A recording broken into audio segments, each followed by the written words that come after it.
Oi, pessoal, tudo bem?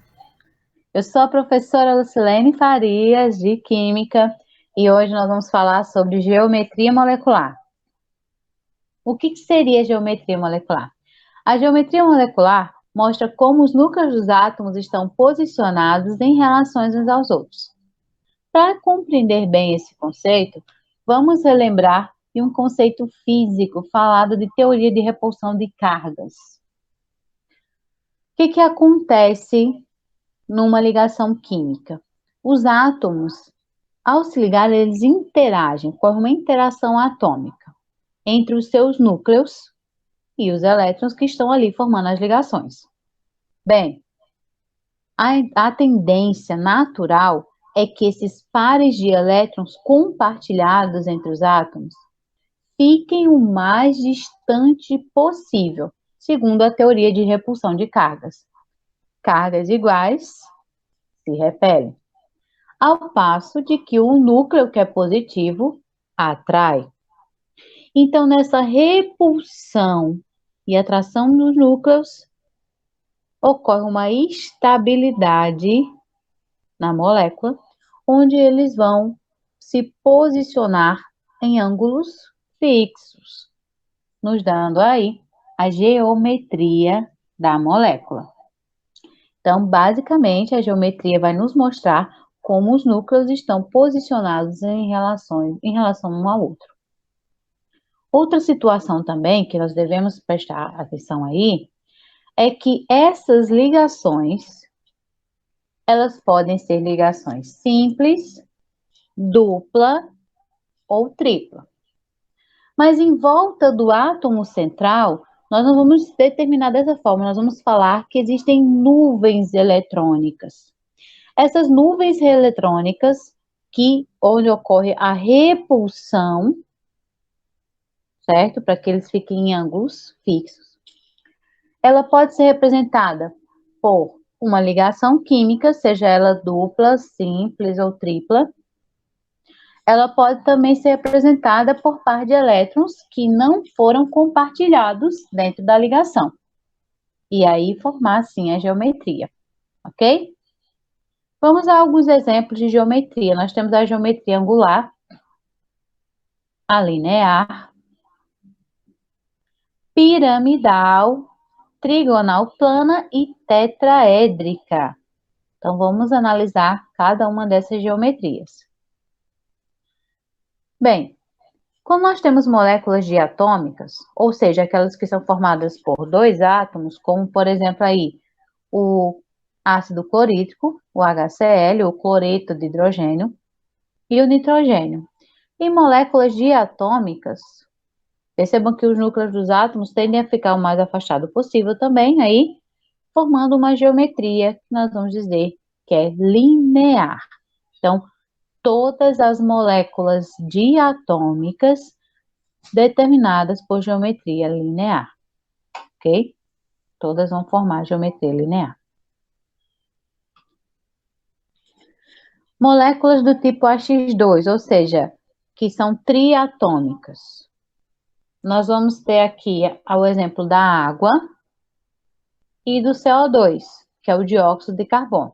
Percebam que ambos formam geometrias diferentes. A água é angular e o dióxido de carbono, que é o CO2, é linear.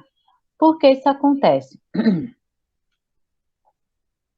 Se o átomo central, A, possui um ou mais pares de elétrons disponível, a molécula é angular, que é o que vai acontecer com o oxigênio. O oxigênio forma as ligações com o hidrogênio, mas fica ainda com pares de elétrons disponíveis. Então, esses pares também vão interagir com a molécula, formando do tipo angular. No CO2, certo? O carbono só forma 4 ligações e ele vai formar uma dupla com cada oxigênio. Então, o átomo A não possui elétrons disponíveis na molécula. E aí vai ocorrer um ângulo de 180 graus, onde ele vai ter geometria linear. Vejam aqui. Então, ó, o oxigênio, representando os elétrons do oxigênio, nós vamos ter aqui a bolinha verde. Perceba aqui a bolinha preta indicando o elétron que está sendo compartilhado do hidrogênio. Então, ele forma uma ligação com esse hidrogênio e uma ligação com esse. E ele fica com, ó, 2 pares de elétrons disponíveis. De elétrons livres aqui. Então, o que que acontece? Esses pares vão formar também o que nós chamamos de nuvem eletrônica aqui em volta do átomo central. Como nós temos uma molécula triatômica, então essas ligações também vão interagir ficando o mais afastado possível, certo? Formando um ângulo de 104, por aí, 4 graus. No caso aqui do CO2, nós temos que o carbono, ele, ó, tem, representando os elétrons dele, a bolinha branquinha aqui, então, ele formou uma dupla ligação com esse oxigênio e uma dupla ligação com esse oxigênio. Veja que ele é o átomo central. Formou uma nuvem eletrônica desse lado e outra desse. Segundo a teoria de repulsão, eles tendem a ficar o mais afastado possível, admitindo aqui um ângulo 180 graus e geometria linear. Moléculas do tipo AX3, ou seja, com átomo central e 3 ligantes. Nós vamos ter 2 tipos, piramidal e trigonal plana. Se o átomo central A possui par de elétrons disponíveis, a geometria vai ser piramidal. Veja por quê. Então, nós temos aqui, representando aqui, né, o nitrogênio e os 3 cloros. Perceba que no nitrogênio, ele tem 5 elétrons em volta, ele forma uma ligação com cada cloro e fica com um par de elétrons disponível. Então, esse par de elétrons vai impulsionar que essas ligações fiquem para baixo. O que vai garantir a geometria piramidal, né? Tem a base da pirâmide, ó. E por que que impulsionou essas 3 para baixo? Porque aqui em cima vai ficar o par de elétrons não ligantes, que também vai influenciar, segundo aquela teoria de repulsão de pares de elétrons, né? De cargas elétricas, ficar o mais afastado possível. No caso aqui do BF3, certo? Nós vamos ter uma trigonal plana. Veja a diferença dessa geometria para essa. Por que isso acontece assim? Então, aqui nós temos o boro, certo? Ele forma uma ligação com cada flúor.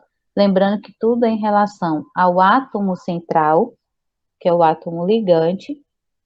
Então, nós temos aqui, ó, uma nuvem eletrônica, outra nuvem e outra nuvem. Então, eles vão formar um ângulo para ficar o mais afastado possível. Perceba que esse átomo central, ele não tem pares de elétrons disponíveis. Então, ele só tem as ligações. Quando for, no caso aqui, uma molécula onde o átomo central tem 3 ligantes, nós vamos ter, e não tem pares de elétrons disponíveis, nós vamos ter a geometria trigonal plana.